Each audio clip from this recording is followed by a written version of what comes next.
Welcome to the BYU Salt Lake Testing Center training. In this video, we'll review how to schedule exams in the Salt Lake Testing Center through the Testing Center website. To schedule exams, first navigate to the Testing Center website at testing.byu.edu. After signing in, click on the Faculty menu. From that menu, choose Schedule/Edit Test Dates. This will bring up a list of any tests you have already set up in the Testing Center for any of your courses. To create a new exam, click on Request New Test Dates at the Salt Lake Testing Center. This will bring up the scheduling page. To select dates for your test, use the calendars in the middle of the page. First, click on the day you want your test to start. This will be the first day students can take your exam in the Testing Center. As an example, we'll choose December 11th. When you click on the start date, the information will automatically appear in the Test Opens area. Then, click on the last date you want your test to be available. The test will end when the Testing Center closes that evening.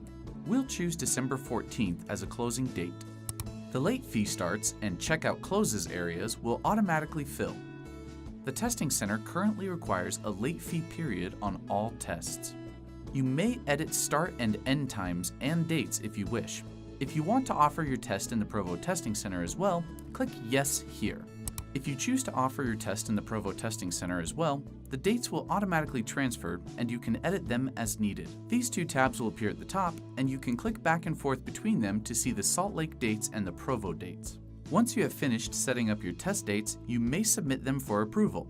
If you want to set up another test at this time, click the green button that says Submit Dates for Approval and request additional dates. If you are done setting up tests for now, click on the blue button that says Submit Dates for Approval and close dialog. Once you have finished setting up the tests, you will go back to the list of tests you have created. Tests that are still waiting for approval will say Pending in the status column. And that's how to schedule exams in the Testing Center. Be sure to watch our other videos to learn what else the Testing Center website has to offer.